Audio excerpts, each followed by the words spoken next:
Welcome to the Single H Show presents Trans Parenting. My name is Joseph Mills, and today on Trans Parenting, I am processing something that I really didn't think I would have to, but yet here I am. Throughout Single H's transitioning journey, we have lived in a blue state. We have lived under the care of one of the more visible blue state governors, Gavin Newsom, through a majority of Single H's journey. And even though at times that Governor Newsom has presented some language that has made me question his dependability for not just our transgender friends, but all of our LGBTQIA plus siblings. He has held pretty firm to making this a safe harbor state and the ability that we've had access to gender affirming care for Single H. So we've lived pretty safely throughout the beginning portions of this journey.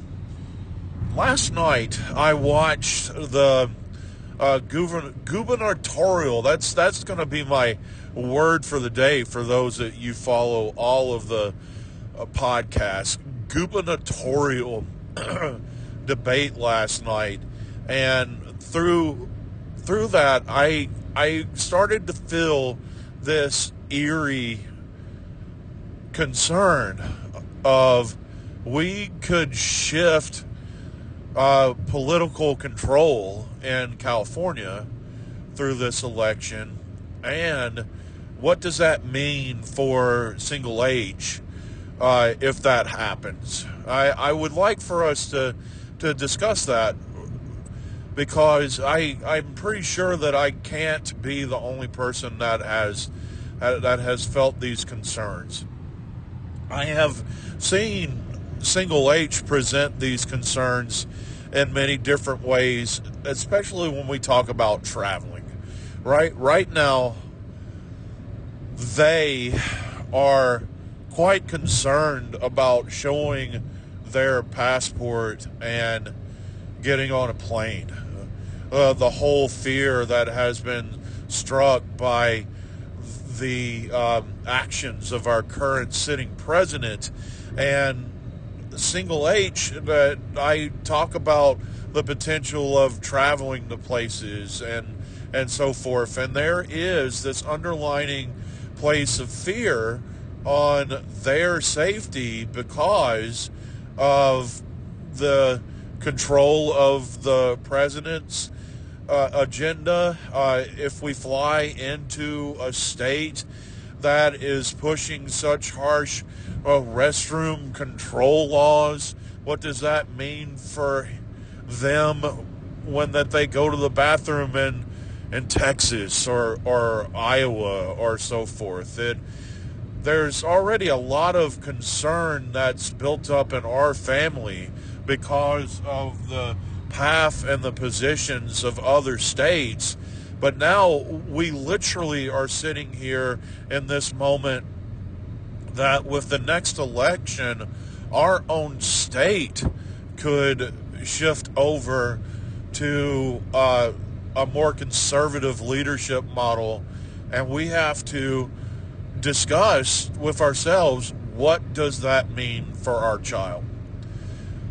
For other people that are processing this, I want you to know you're not alone. A lot of the Single H show is this reality that you're not alone.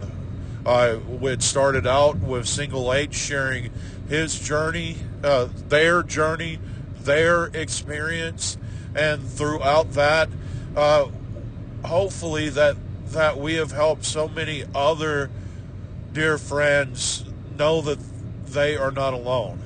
For me, I want other parents to know that you're not alone. And even if you're, especially if you're a parent that feels like that you don't know what to do, what to say, you don't know the how, whys, and whens. I don't either. And a lot of this podcast has been a display of the willingness to be in conversation, to grow and learn so that we can be caregivers for our children in these very unique journeys. But within that understanding, my brain has not gotten yet to the process that the game board might change. We have become comfortable in different ways with the political structure of our state, but never have I contemplated more than last night watching this debate that literally the protections that we've leaned into while that we've been comfortable Californians might change. We worry about it a lot with the schools, and I know that many of you do as well. You know, there's times as we are dealing with school boards, as you've heard me share with these conversations, about the different school boards that I've gone to and talked to in defense of single H and their siblings, transgender siblings, and we fight those battles so that they can be comfortable at school, but at least that we didn't have to worry about losing anything that existed within their gender affirming care. And there is a comfort to that. There is a comfort of knowing that everything that has helped them be themselves, at least that there is somewhat of an assurance that is there. As soon as the new presidential regime came in, we went to Single H's endocrinologist, and my first round of questions were, if they start shifting federal law, what does that mean for this care? And there was an assurance. There was not an answer, but there was an assurance that that's something that their medical group was looking into and working hard for. And at this time, there was a stance by that medical group that they still provide gender affirming care, and that gave us a lot of comfort. And now I'm starting to feel that comfort slip away. So I'm going to be silly for a moment. I'm going to recollect my thoughts, and we're going to go ahead and play a commercial for Rolling Greens Golf and Cemetery. That's right, friends. At Rolling Green Golf and Cemetery, not only can you have the memories of the individuals that you lived your life with, not only can you enjoy the game that you played together, but you can find peace and relaxation for one and all in our all gender inclusive bathroom areas. That's right, at Rolling Greens Golf and Cemetery, we know that some of you enjoy a nice cold beer while that you're in the midst of the game. Maybe that Arnold Palmer to remember some of the masters of the craft. But sometimes you can only stand so much of those memories before that you have to let a little bit of them go. So at Rolling Greens Golf and Cemetery, we have that protection for you. Our all-inclusive restrooms makes it sure that one and all can enjoy the memories, but also let loose some of the pressures from those memories. That's right, friends, at Rolling Greens Golf and Cemetery. Make the place that you got your hole in one, the place for your hole for one, Rolling Greens.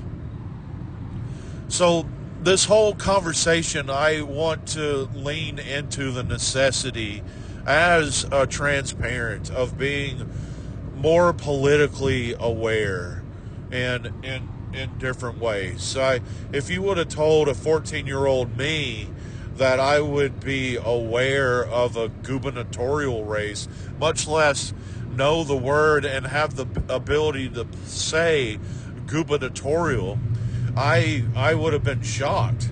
But right now, for the care and assistance for my kid, I have to be aware. I have to listen to the language that's shared by every candidate that I have the ability to vote for, because there's so much on the line.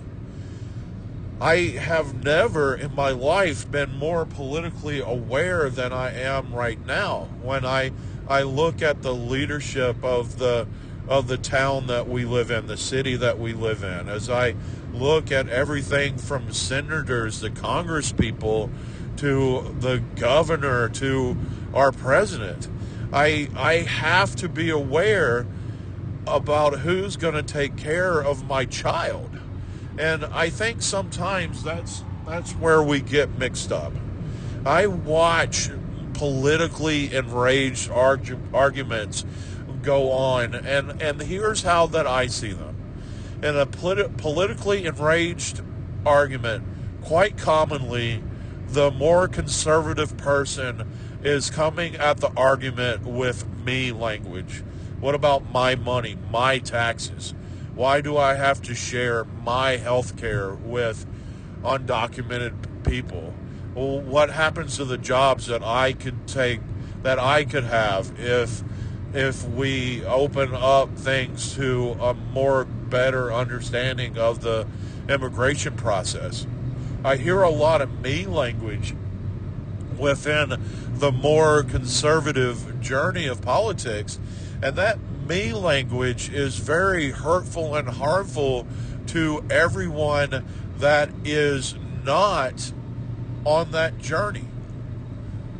It's more hurtful and harmful for everyone that doesn't match the mold of that candidate. And we see that harm happen so frequently because within that me language has grown this culture of attacking the people that don't fit their boxes or conform to their narrative of how people should live or how they should look or how they should love. And that has become very harmful for so many people, because not only has that me language focused things so much that individuals are trying to get as much as they can have for themselves, but it literally has morphed into and taking away from other people so that they have to be more like you. That's one of the things that I really listened to last night, and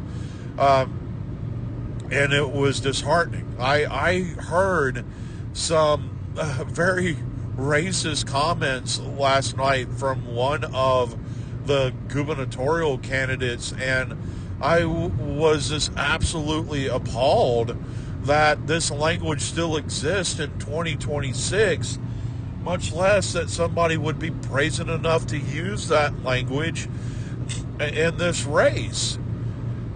See, within this journey, it's not just our LGBTQIA plus friends who have things on the line. You know, being persons of color at this time is digressing back to what we dealt with in the 50s and the 60s. It is becoming more visibly dominant, some of the racist policies and racist actions that our leaders show. And when we are voting, we have to remember that there's multiple marginalized groups whose heads are in the stockades right now for everything that could transition. I think about that frequently, and I thought about it hard last night. Let me share with you the way that I see the more progressive side of these conversations. We hear the whole "what about me, my things, my stuff, look like me, live like me" from the conservative base, but the progressive base becomes this: how do we use politics to help the common good? How do we go out and make things safer for gender affirming care? How do we balance out things for our siblings of color and so forth? And dealing with all these things, it's less me and more about us. And that's the culture that I want to live in. That's a society that I want to live in. I don't want to live in a society that is about an individual getting all that they possibly can. I want to live in a society that allots the reality that we are supposed to reach out our hands and help everyone else back up. Not take more from me and get me into higher levels of living and higher levels of being, so that I can have more and I can be safer. I want to live in a culture, in a country that cares that everyone's being cared for that way. But unfortunately, we don't exist in that place right now. And from everything from ICE shooting and murdering citizens to having gender affirming care taken away from individuals who need it, because gender affirming care is life-saving care. And it's really hard to watch. So, well, this will be a shorter episode of Transparenting, because the last point is just plain and simple. We see the concerns in the candidates now. We know how one side wants for themselves and maybe one side wants for others. But we get to this last place that the absolute only thing we can do about it is the vote. And friends, you cannot be passive this year. You cannot be passive in the midterms.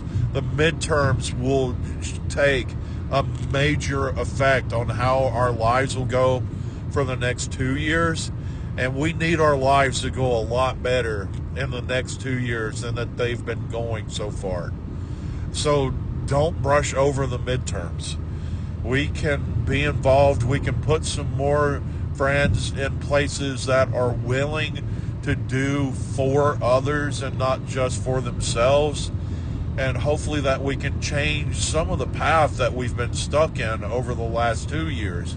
But the absolute only way that we can do that or get there is for everybody to use their right to vote. Fight for that right to vote. Let's do everything possible to make it easier for people to vote who have a hard time getting to the ballot box. Let's look and watch all of the things that are taking place to make it harder to vote, and fight against those things and scream about those things so that everyone's voice can be heard. In November of this year, the midterm elections, we can there's a lot of progress that can happen in that spot.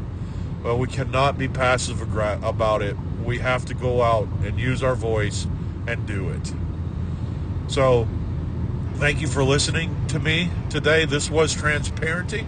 Please remember to go to the Transcendent Media Instagram page. See our daily updates, our daily affirming statements, and within those things also go to the link tree within the bio of our Transcendent Media Instagram page. It will get you to the Single H Show sticker shop. It will get you to the Single H Art School. It'll get you to our sibling podcasts such as Comics in Christ and Parts of Unknown. So within all those things, please go visit that. And for today, for the Single H, my name is Joseph Mills. Everyone have a great week.